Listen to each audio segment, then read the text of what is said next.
Elle était la toute-puissante première dame aux côtés de son mari, Ali Bongo. Mais les excès de l'épouse française du chef d'État auront précipité la chute du régime, balayant une dynastie qui a régné pendant plus d'un demi-siècle sur le pays.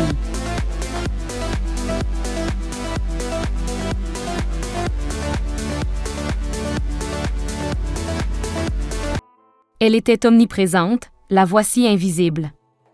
Depuis le coup d'État du 30 août, qui a renversé Ali Bongo Odiba, Sylvia, son épouse, a disparu.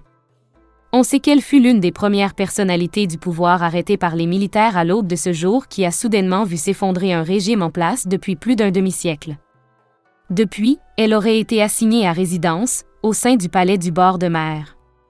Le siège de la présidence, qui longe l'Atlantique, dans la capitale Libreville. 4 jours avant le coup d'État, les Gabonais étaient appelés aux urnes. Ce 26 août, Sylvia Bongo, très active sur les réseaux sociaux, poste sur X, ex-Twitter, une photo d'elle et de son mari dans leur bureau de vote. Gabonaise d'adoption, née française à Paris, cette femme élégante de 61 ans affiche alors son plus beau sourire. « Ne laissons pas les autres décider pour nous », écrit-elle. Ce sera son dernier poste. Une phrase étrangement prémonitoire. Mais pas dans le sens escompté par celle qui était devenue, surtout depuis 5 ans, la véritable reine du palais du bord de mer. Les élections, une fois de plus truquées, auraient dû conforter son assise? Visiblement, elle n'a rien vu venir.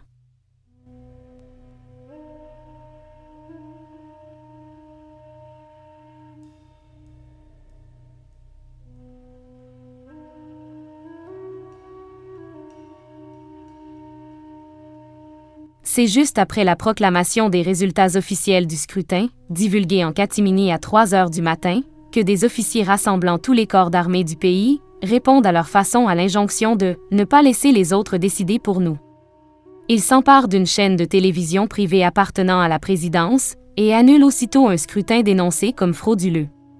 Contre toute évidence, ils donnaient Ali Bongo vainqueur pour la 3e fois. Sous la houlette du général Brice Oligui Nguema, le chef de la garde républicaine qui deviendra président d'une transition censée durer 2 ans, ces militaires ont mis un terme à la plus célèbre dictature monarchique d'Afrique centrale. Sans aucune effusion de sang.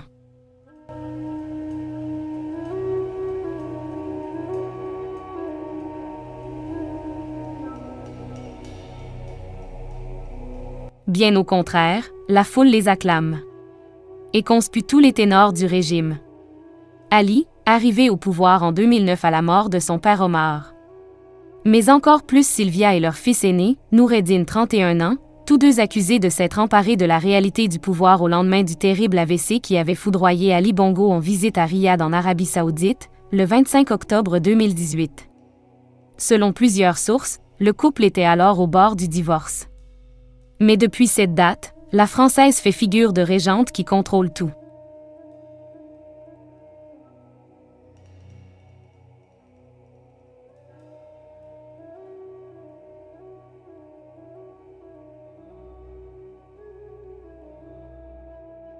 Si au palais la propagande officielle tente de maintenir la fiction d'un président remis de son attaque cérébrale, les rares images d'Ali qui filtrent montrent un homme très diminué. Incapable par exemple de gravir les marches de l'Élysée sans perdre l'équilibre en novembre 2021.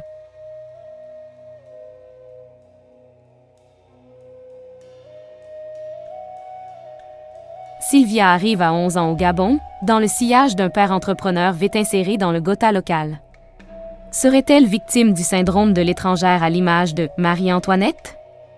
En l'occurrence la Blanche, accusée un peu vite de toutes les turpitudes d'une monarchie absolue africaine? C'est l'identifier à un clan familial, qui n'a jamais lésiné à puiser dans les caisses de l'État pour s'assurer un train de vie de luxe. À commencer par le patriarche, Omar Bongo au pouvoir pendant 42 ans.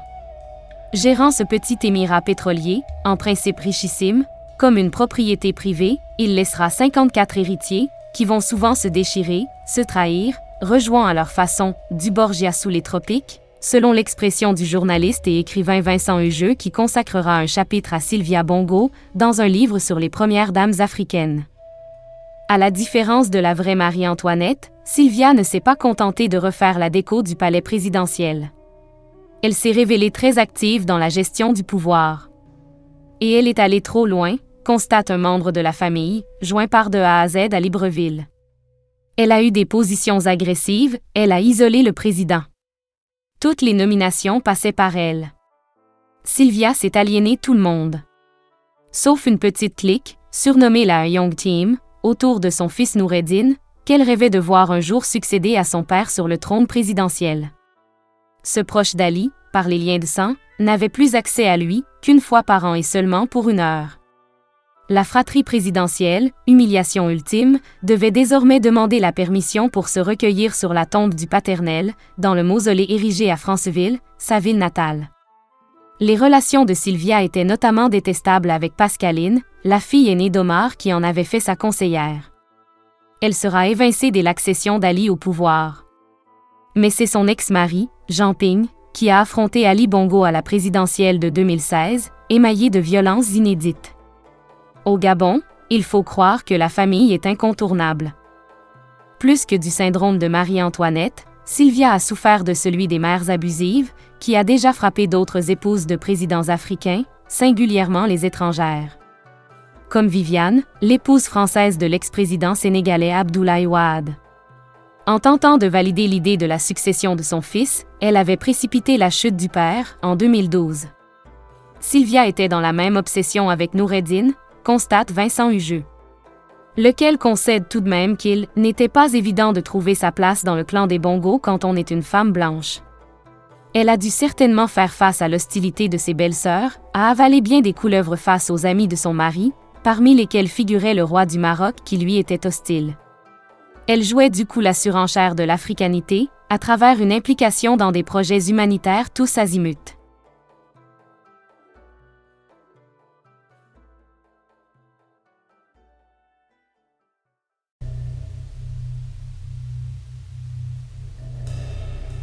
Car Sylvia Bongo, ce fut aussi longtemps la face acceptable du régime. Un engagement effréné, à travers la fondation à son nom qui multipliait les projets censés protéger les femmes du cancer, des violences, de la malnutrition, du sida, du veuvage. Mais cet activisme débridé n'était souvent qu'un mirage. Derrière la façade des actions caritatives, dont elle faisait la promotion compulsive sur les réseaux sociaux, c'est tout un pays délabré qui dissimulait sa colère par crainte de la répression. Le Gabon manque d'eau courante, même dans la capitale, les classes accueillent plus de 100 élèves, sans assez de chaises ou de tables, accusait régulièrement, ces dernières années, Laurence Ndong, opposante au régime, longtemps exilée à Paris, avant de devenir ce lundi ministre de la Communication du gouvernement de transition. Sylvia et son fils étaient déconnectés de la réalité du pays. Ils n'avaient aucune attache dans le terroir.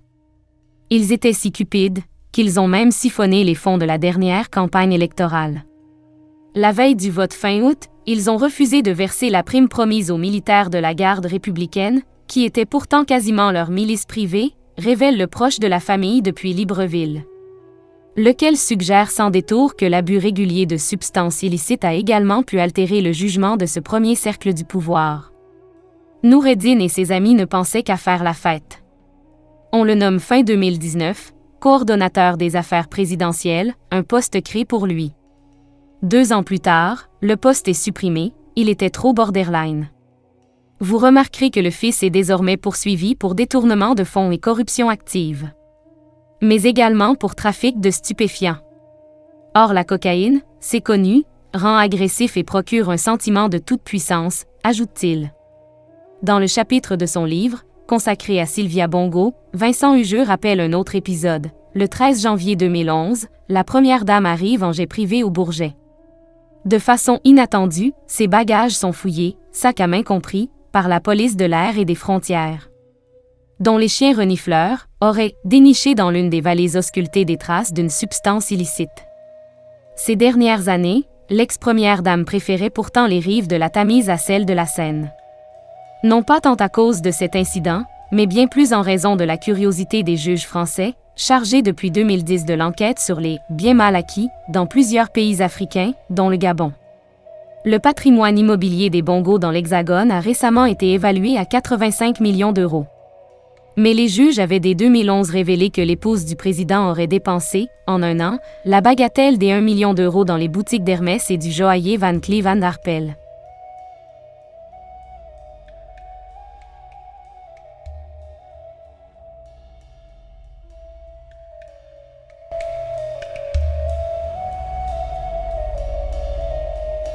Au lendemain du coup d'État, plusieurs perquisitions ont eu lieu, ciblant particulièrement les réseaux de Sylvia Bongo et de son fils. Les internautes ont largement commenté, avec une jubilation vengeresse, les images de l'aîné, un peu hagard, vêtu d'un t-shirt à l'effigie de Bambi, aux côtés de son directeur de cabinet, Yann Ghislain Goulou. Tous deux incapables d'expliquer le contenu exhibé face aux caméras, des valises remplies de billets, d'une valeur totale de 6 millions d'euros. Dans une autre villa, appartenant à Sylvia, 200 milliards de francs CFA, soit 304 millions d'euros, en cash auraient été retrouvés. Mais dans ce cas, aucune image n'a filtré. Il y a une grande part de mise en scène médiatique dans ces perquisitions. Le gouvernement de transition choisit qui il veut épingler sur la place publique. Noureddin et ses potes ont humilié tant de gens. À commencer par le général Brice Oligui Nguema, dont il se méfiait et qu'il prévoyait de limoger à l'issue des élections, souligne Bernard Christian Recoula, un célèbre activiste de l'environnement aujourd'hui réfugié en France. Le silence qui entoure Sylvia signifie-t-il qu'elle sera épargnée? Beaucoup de Gabonais s'interrogent sur la discrétion qui entoure sa détention. Dès le lendemain du coup d'État, 2 avocats français ont déposé une plainte à Paris pour dénoncer son arrestation. Mais pour les nouveaux maîtres du pays, le sujet est délicat en raison de l'impopularité de la 3e épouse de l'ex-président, lequel n'avait pas encore formellement divorcé de son union précédente, avec une Afro-Américaine, lors de son mariage avec Sylvia, célébré à une date restée imprécise. Des négociations ont certainement lieu en coulisses pour décider du sort de l'ex-première dame. D'autant qu'à la différence du Niger, où un putsch militaire a également eu lieu, 1 mois avant celui du Gabon, les relations avec Paris sont plutôt bonnes. Interrompue pendant quelques jours, la coopération militaire avec un pays qui abrite l'une des 4 bases françaises en Afrique a été rétablie cette semaine. Reste que les masques sont tombés.